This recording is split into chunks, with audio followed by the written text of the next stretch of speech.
नमस्कार, जोहार झारखंड देख रहे हैं आप और मैं हूं आप सबके साथ अनूप। सबसे पहले बात बड़ी खबर की और बड़ी खबर में बात बोकारो की। बोकारो में जैना मोड़ के पार्क में दो पक्षों में जमकर मारपीट हुई है और इस मारपीट का वीडियो जो है सोशल मीडिया में अब वायरल हो रहा है। न्यूज 18 हालांकि इस वायरल वीडियो की सत्यता की पुष्टि नहीं करता है। दरअसल रविवार को झारखंड में पार्क खोलने की मंजूरी नहीं है, लेकिन इसके बावजूद पार्क खुला था। वहीं पुलिस प्रशासन भी बेखबर था। बताया जा रहा है कि पार्क एक रसूखदार नेता का है और ऐसे में ऊंची पहुंच की वजह से प्रशासन इस पार्क से आंखें मूंदे रहता है। जैना मोड़ के अपना मार्केट के रॉयल गार्डन में युवती के साथ छेड़खानी को लेकर मारपीट की घटना हुई। हालांकि स्थानीय लोगों ने बीच बचाव कर मामले को खत्म कर दिया। वहीं घटना के बाद इलाके के लोग नाराज दिख रहे हैं। लोगों का आरोप है कि इस पार्क में प्रेमी जोड़ों का जमावड़ा लगा रहता है और ऐसे में कल रविवार होने के बाद भी पार्क खोल कर रखा गया था, जिसकी वजह से ये अप्रिय घटना घटी है। तो एक्सक्लूसिव तस्वीरें हम आपको दिखा रहे, देखिए बोकारो के जैना मोड़ के पास के पार्क की तस्वीरें, जहां युवती से छेड़खानी के आरोप में कल जमकर दो पक्षों में मारपीट हुई है। जमकर लात घूसे चले हैं। लेकिन सबसे बड़ी बात कि झारखंड में रविवार को पार्क खोलने पर प्रतिबंध लगा हुआ है, लेकिन इसके बावजूद यहां पार्क खुले हुए थे। आसपास के लोगों ने किसी तरह यहां जो दो पक्षों में झड़प हुई थी उन्हें समझा बुझाकर मामले को शांत कराया। लेकिन लोगों का आरोप है कि ये पार्क जो है किसी रसूखदार नेता का है, जिसकी वजह से पुलिस भी यहां आंखें मूंदे रहती है। मृत्युंजय हमारे सहयोगी हमारे साथ जुड़े हैं। मृत्युंजय, सबसे पहले ये इस वायरल वीडियो की बात करते हैं। आखिर क्यों यहां लड़ाई हुई थी और ये पार्क किसका है? देखिए, मैं आपको बता दूं कि यह पार्क जो है ये एक नेताजी का है और जिस कारण है कि कल लॉकडाउन, संपूर्ण लॉकडाउन राज्य में लगा हुआ है, बावजूद उसके पार्क को खोल दिया गया था। 15 अगस्त का दिन था। काफी युवा और युवतियों की भीड़ लगी हुई थी। इसी दौरान किसी को छेड़छाड़ करने की बात सामने आई है। इसी को लेकर दोनों पक्षों में जमकर मारपीट हुई है और जैसा कि जानकारी है, जो रसूखदार नेता है उनको बैरमो विधायक का भी संरक्षण प्राप्त है। ऐसे में ही प्रशासन इस पार्क पर नजर नहीं रख रही है। हम कह सकते हैं कि कौन है नेता, क्या नाम है उनका, ये भी जानना जरूरी है। देखिए, मैं आपको बता दूं कि यह पार्क जो है वो प्रकाश मिश्रा नामक एक नेता का है। जब भी जिसकी सत्ता आती है उसके तरफ यह रहते हैं और यही कारण है कि अभी वर्तमान में जो कांग्रेस के विधायक हैं कुमार जयमंगल सिंह उर्फ अनूप सिंह हैं, ऐसे में उनका संरक्षण प्राप्त है, यही लोग बता रहे हैं। लोगों का कहना है कि जिस प्रकार से इस पार्क में लड़के लड़कियों का अड्डा रहता है, पूरा जैना मोड़ का माहौल खराब हो चुका है, क्योंकि इस पार्क में बोकारो समेत कई जगह से लड़के लड़कियां आती हैं। चूंकि यह पार्क जो है वो मार्केट के पीछे है, इसीलिए लड़के लड़कियों को काफी सहूलियत होती है और परिवार से भी नजर बचाने का मौका मिलता है। यही कारण है कि इस तरह की घटना हुई है। अगर ये पार्क नेताजी का है, जयमंगल, अनूप कुमार जयमंगल है, उनका सपोर्ट है, तो क्या तमाम लोग कानून से बड़े हैं, सरकारी आदेश से बड़े हैं? ये देखिए, जिस प्रकार से तस्वीरों में देखकर लगता है कि कानून से ये लोग ऊपर है। यही कारण है कि जब पूरे राज्य में कल संपूर्ण लॉकडाउन था, सरकारी पार्कें बंद थी, ऐसे में निजी पार्क खुला था, जिस कारण इस तरह की घटनाएं हुई है। हम कह सकते हैं कि प्रशासन को इस तरह से आंख मूंद कर नहीं रहना चाहिए, क्योंकि अगर इस तरह के आंख मूंदे प्रशासन और पुलिस रहेगी तो कोई बड़ी घटनाओं से इनकार नहीं किया जा सकता है। हालांकि ये तो वक्त रहते लोगों ने इन लोगों को समझा बुझा दिया, नहीं तो ये मामला जो है और तेजी से आगे बढ़ सकता था। लेकिन हैरानी हो रही है कि कुमार जयमंगल का सपोर्ट इन नेताजी को मिला हुआ है, जिनकी वजह से जहां झारखंड के तमाम पार्क रविवार को बंद रहते हैं, वहां ये पार्क खुला था और इसी वजह से यहां एक युवती के साथ छेड़खानी हुई। उसके बाद ये नौबत आई है। बहुत बहुत शुक्रिया आपका मृत्युंजय। बोकारो में भाकपा माओवादी की बड़ी साजिश सुरक्षा बलों ने नाकाम कर दी है। सीआरपीएफ की 26वीं बटालियन ने झुमरा पहाड़ इलाके से 20 किलो का कीन बम बरामद किया। चतरो चट्टी के खरमा करमो जंगल से बरामद कीन बम को डिफ्यूज कर दिया गया। आपको बता दें कि पुलिस और सीआरपीएफ की ओर से नक्सलियों के खिलाफ उग्रवाद प्रभावित इलाकों में सर्च ऑपरेशन चलाया जा रहा है और इसी दौरान यह कामयाबी उन्हें मिली। पुलिस को सूचना मिली थी कि इलाके में नक्सलियों के बड़े नेताओं का भ्रमण हुआ है और किसी बड़ी वारदात को अंजाम देने की तैयारी की जा रही है। इसके बाद से पुलिस लगातार यहां अलर्ट है।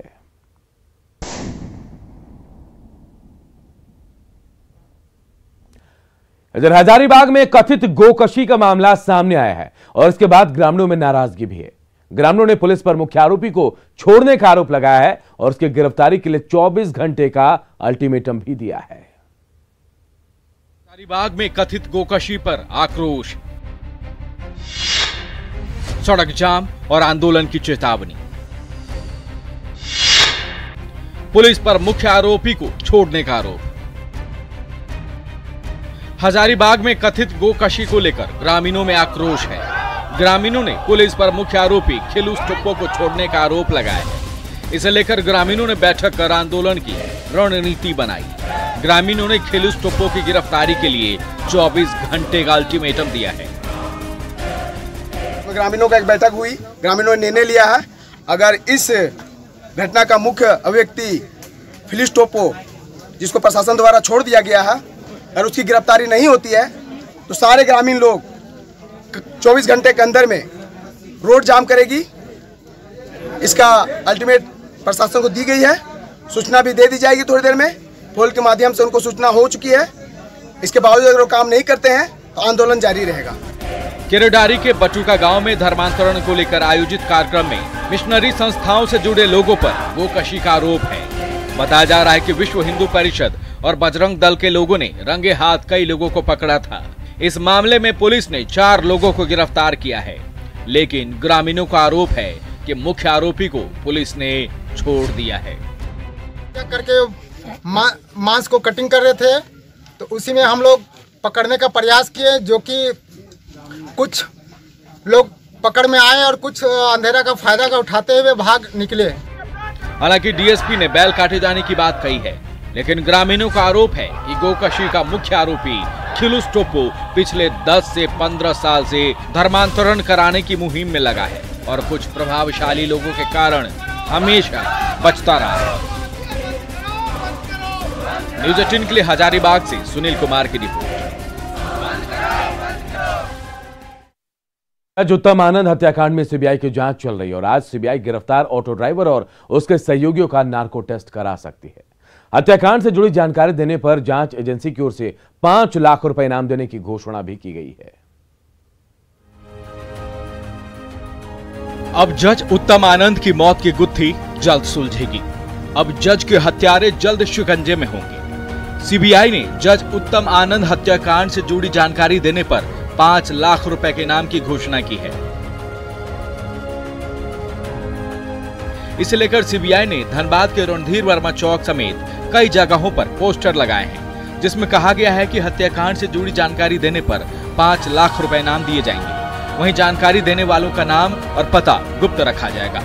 पोस्टर के जरिए जज मौत मामले में किसी भी तरह की जानकारी सीबीआई के special crime branch Delhi camp को देने की अपील की गई है।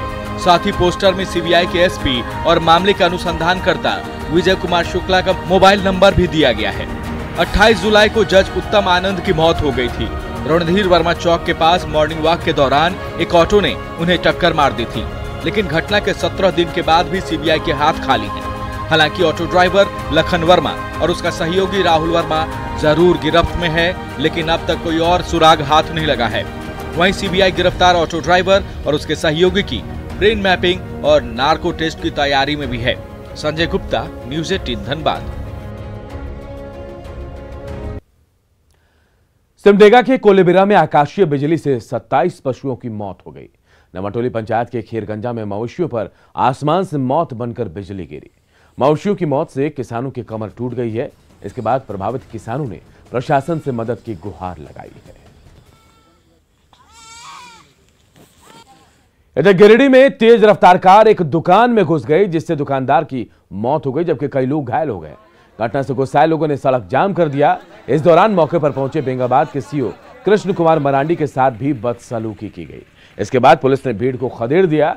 घटना की जानकारी मिलने पर गांडी विधायक सरफराज अहमद भी घटनास्थल पर पहुंचे और लोगों को समझाया गया।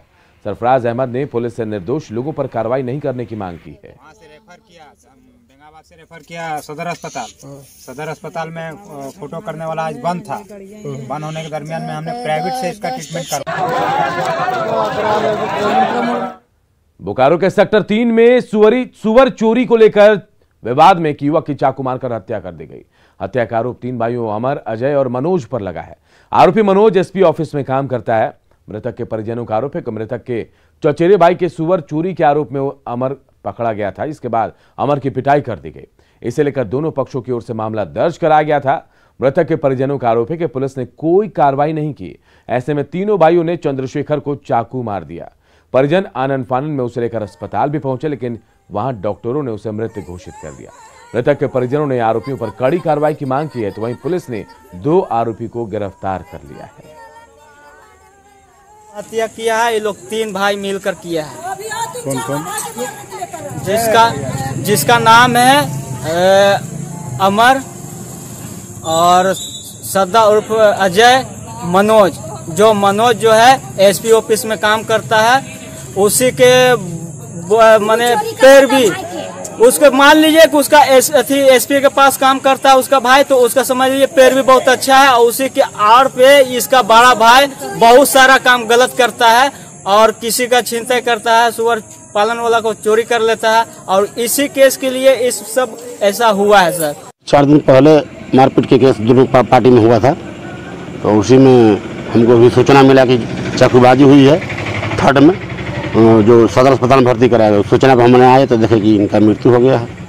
वही 2 पार्टी में भी सुअर वुअर के लेकर हुआ था कि हमारा सुअर बेच दिया है, तो भी हुआ है। ऐसे ही लड़ाई झगड़ा चला था, जो करीब 4-5 दिन से पहले से लड़ाई झगड़ा चल रहा है। और अब बात साहेबगंज की। साहेबगंज में गंगा के जलस्तर बढ़ने से दियारा इलाके में पानी घुस गया है।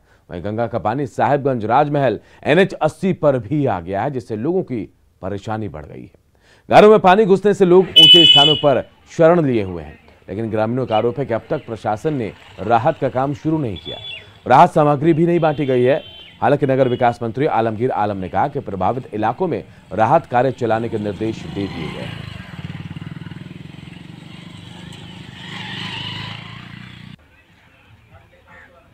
पानी गंगा का है, जल स्तर लगातार बढ़ रहा है, जिसके कारण NH 80 में पानी आ गया है। शासन से किसी तरह का कोई आश्वासन, कोई भेंट, कोई मुलाकात कुछ भी नहीं है। ऐसे गांव को चिन्हित करके यहाँ पर चूल्हा वूल्हा नहीं जलता है, वहाँ का राशन पानी पहुँचाया जाए। जहाँ आवागमन बाधित हो गया पानी के चलते, वहाँ नाव देने की व्यवस्था, जल्द से जल्द आवागमन की व्यवस्था, नाव की व्यवस्था किया जाए। जिन गाँवों में पानी 24 घंटा से ऊपर घुसा हुआ, पानी निकालने की कोई रास्ता नहीं है, उनके लोगों को राशन पानी, सूखा खाद्य वस्तु देने के काम करे। ये हम अभी। और जमशेदपुर को भारतीय महिला फुटबॉल टीम के नेशनल कैंप की मेजबानी का मौका मिला है।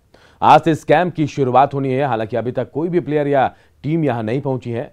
संभावना जताई जा रही कि दोपहर तक सभी टीमें पहुंच सकती है।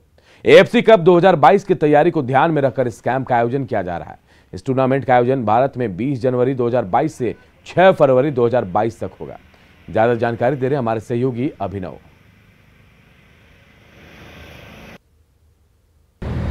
मैं खड़ा हूं जमशेदपुर फुटबॉल क्लब के पास, जहां आज 16 अगस्त से यहीं पे वुमेन्स फुटबॉल टीम आएगी और ट्रेनिंग करेगी, जो कि आज से शुरू होने वाला है। फ़िलहाल कोई टीम आई नहीं है, लेकिन आज क्योंकि आज आगामी 16 अगस्त ही है, तो आज टीम आएगी, पहुंचेगी। फ़िलहाल हमने गार्ड से बात किया तो अभी तक कोई टीम पहुंची नहीं है, लेकिन ट्रेनिंग नहीं होगा। ये ट्रेनिंग दरअसल एशिया कप के लिए तैयारी किया जा रहा है, जो भारत में ही होस्ट किया जाएगा जनवरी से फरवरी के बीच में। इसके लिए वुमेंस टीम आज आना शुरू करेगी और यहीं पे वुमेंस टीम अपने पसीने बहाएंगी, ट्रेनिंग लेंगी। वर्ल्ड क्लास ट्रेनिंग टाटा द्वारा उन्हें दिया जाएगा। इसी के साथ अभिनव कुमार, जमशेदपुर से, न्यूज़ 18। सिमडेगा में जिला प्रशासन पंचायतों के विकास का खाका तैयार करने में जुटा है। राज्य और देश को सबसे ज्यादा हॉकी खिलाड़ी देने वाले करंगागुड़ी गांव से सटे सवई पंचायत के कई टोले आज भी विकास से वंचित है। डीसी ने सवई पंचायत के कई भागों का पैदल भ्रमण किया और साथ ही इलाके में कमियों और समस्याओं को बारीकी से देखा। उन्होंने इलाके के विकास के साथ ही लोगों की आर्थिक स्थिति मजबूत करने के लिए कई योजनाओं का खाका तैयार किए जाने की बात कही। आपको बता दें कि टोक्यो ओलंपिक में बेहतरीन प्रदर्शन करने वाली महिला हॉकी टीम के खिलाड़ी सलीमा टेटे इसी पंचायत के बगल के गांव बड़की छापर की रहने वाली है। पॉइंट्स को या हम लोग कहते हैं स्ट्रेच, रोड के स्ट्रेच को देखा और उसमें पाया कि जेन्युइनली वहाँ पर बहुत ही बुरा कंडीशन में वो कनेक्टिविटी का पॉइंट था, इश्यू है। तो SCA फंड से भी हम लोगों ने दिया है 2 PCC और हम लोगों ने इसके द्वारा भी कल्याण विभाग की राशि से भी वहाँ पर जो है सभी स्ट्रेच जो है जितने भी वहाँ लंबाई है उसको हम लोगों ने घूमा और देखा कि हाँ इससे बनना जरूरी है, तो उन जगहों पर भी पीसीसी का निर्माण कराया जाएगा। उत्तराखंड में बिरसा हरित ग्राम योजना का हाल बेहाल हो गया है। योजना अपने तय समय से न सिर्फ देर से चल रही बल्कि अब योजना की सफलता को लेकर भी सवाल उठने लगे हैं।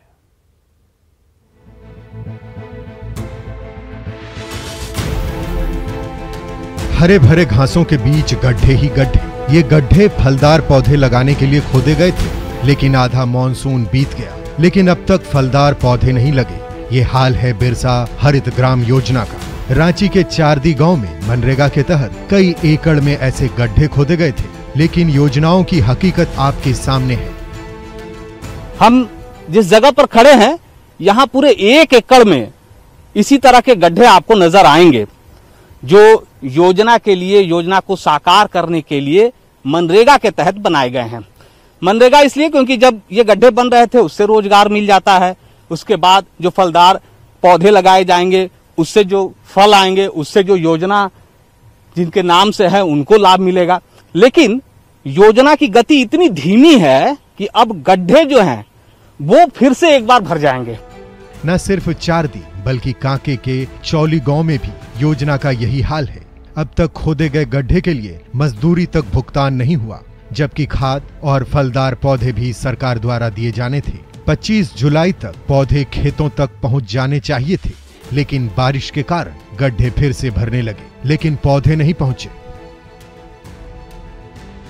हमने 6 जुलाई को ये पूरा गड्ढा खोद दिया था और 6 जुलाई के बाद में मांगा गया हम लोगों से पूरा कि भाई आप लोग पूरा दीजिए, अकाउंट नंबर वगैरह जो भी था, जो फॉर्मेलिटी था आपका ब्लॉक लेवल से पूरा मांगा गया, उसमें पूरा हम लोगों ने पूरा सारी चीज पूरा दे दिया। लेकिन अभी तक लेबर का पैसा 4 आना भी उन लोगों का अकाउंट में नहीं पहुंचा है। इस सिर्फ शिलापट पर अंकित करने के लिए और इसे तैयार करने में 3000 रुपए खर्च दिखाए जा रहे हैं। अब आप समझ लीजिए कि वो 3000 रुपया सरकार का आपका कहां खर्च हो रहा है, कैसे खर्च हो रहा है, और क्या इस छोटे से शिलापट को तैयार करने में 3000 रुपए खर्च हो सकते हैं। कैमरा पर्सन संत के साथ अविनाश कुमार, न्यूज़ 18 रांची।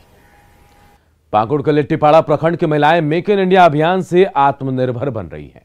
इन महिलाओं ने बोरी निर्माण का कारोबार शुरू किया। इतना ही नहीं बल्कि इनके हाथों से बनाई गई बोरियों की सप्लाई पूरे राज्य में की जाती है, जिससे इन्हें अब रोजगार के साथ साथ आर्थिक सहयोग भी इनसे मिल रहा है। आपको बता दें कि फिलहाल ट्रस्ट में कुल 32 महिलाएं काम कर रही हैं, जिनकी अब प्रति महीने उन्हें 4 से 5 हजार तक उनकी आमदनी हो रही है। मात्र 4,80,000 रुपए में शुरू किया गया ये कारोबार अब तेजी से मार्केट में अपनी पकड़ बना रहा है। समूह से जुड़ने के बाद हम 9 लाख का लोन लिए।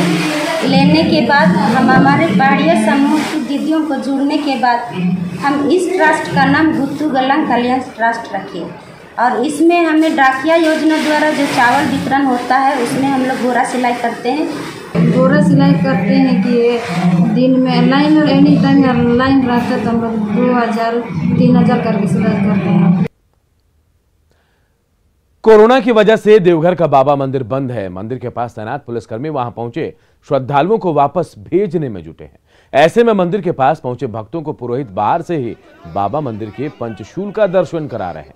साथ ही घरों में रहकर गंगा जल, बेलपत्र और पंचामृत से बाबा भोलेनाथ की पूजा अर्चना करने की वो अपील भी कर रहे हैं।